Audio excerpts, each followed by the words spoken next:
Baik, bismillahirrahmanirrahim. Assalamualaikum warahmatullahi wabarakatuh. Pertama-tama saya perkenalkan nama terlebih dahulu. Nama saya Disa Momonto.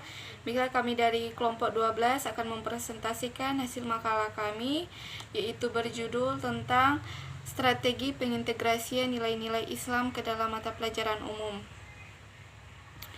Jadi pembahasan yang pertama itu pengertian dari integrasi. Nah, secara etimologis, integrasi merupakan kata serapan dari bahasa Inggris integrate, integration, yang kemudian diadaptasikan ke dalam bahasa Indonesia menjadi integrasi, yang menurut Kamus Besar Bahasa Indonesia atau KBBI, integrasi yaitu pembaruan hingga menjadi kesatuan yang utuh dan bulat, sehingga integrasi ilmu adalah pemaduan antara ilmu-ilmu yang terpisah menjadi satu kesatuan ilmu. Dalam hal ini, penyatuan antara ilmu-ilmu yang bercorak agama dengan ilmu-ilmu yang bersifat umum. Integrasi ilmu agama dan ilmu umum ini adalah upaya untuk meleburkan polarisme antara agama dan ilmu yang diakibatkan pola pikir pengkutuban antara agama sebagai sumber kebenaran yang independen dan ilmu sebagai sumber kebenaran yang independen pula. Kemudian keterpaduan antara ilmu agama dan ilmu umum perlu mendapatkan perhatian yang khusus, terutama berkenaan dengan pendidikan agama Islam. Hal tersebut untuk membina iman dan takwa dengan penggalian berbagai teori ilmu pengetahuan, tidak cenderung diarahkan untuk mencerdaskan anak didik semata. Akan tetapi diharapkan mampu memadukan pendidikan agama dengan ilmu pengetahuan lainnya yang selanjutnya dihayati dan diamalkan dalam kehidupan sehari-hari. Beberapa hal yang memperlihatkan bahwa antara agama dan ilmu pengetahuan saling membutuhkan dan tidak bertentangan. Hal ini dapat dikemukakan sebagai berikut. Yang pertama itu, agama menyuruh manusia berpikir menggunakan alat pikiran dan segenap potensi lainnya yang dimiliki sebagai tercermin pada ayat-ayat Al-Quran yang menggunakan istilah tatafakkarun.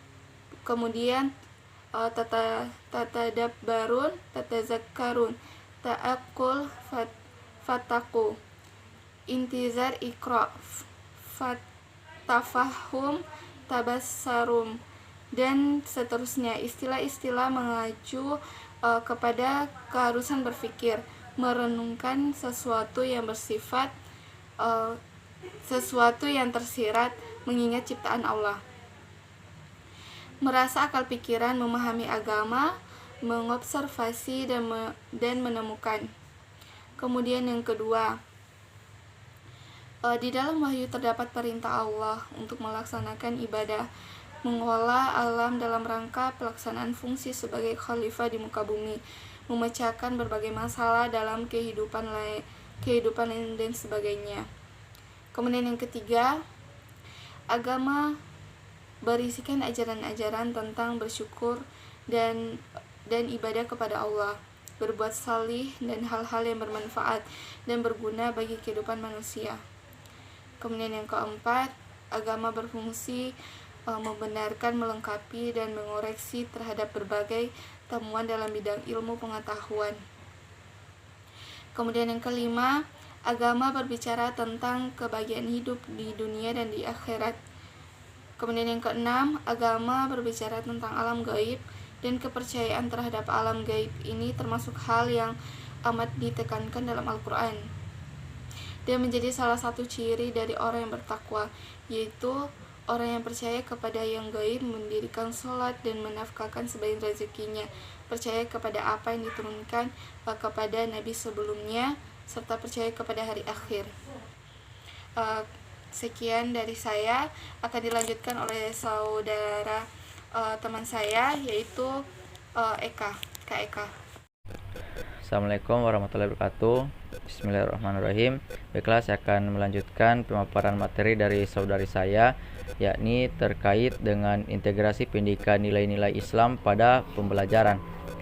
Integrasi pendidikan nilai-nilai Islam pada pembelajaran itu tidaklah mudah, Karena kenapa? Karena bagaimana kita harus mempunyai persiapan untuk menggabungkan atau memasukkan nilai-nilai yang ada dalam Islam pada pembelajaran umum.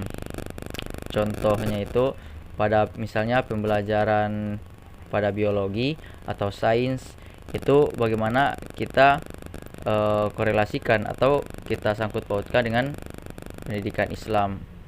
Contoh misalnya dalam biologi, ketika kita belajar biologi itu kita akan bahas tentang proses bagaimana berkembangnya satu tumbuhan. Dia mungkin menyerap air, baru menerima makanan dari matahari. Tapi kalau kita jelaskan sangkut pautkan dengan Islam, maka siapa yang memberi makan itu dan kenapa pohon itu mempunyai waktu untuk tumbuh? Karena itu kita sangkut pautkan dengan Allah, karena setiap pohon itu dia berzikir dan dia tumbuh untuk bagaimana supaya bisa bermanfaat terhadap manusia. Atau kita ambil contoh lagi, kalau misalnya sains, bagaimana ketika kita belajar tentang alam semesta, maka ketika kita gabungkan dengan Islam, kita akan membahas siapa yang menciptakan alam semesta, siapa yang menciptakan dunia ini, baru manusia itu dari mana. Kalau misalnya kita mengambil teori dari barat bahwa manusia itu adalah satu spesies dengan kera, itu adalah salah satu teori Charles Darwin.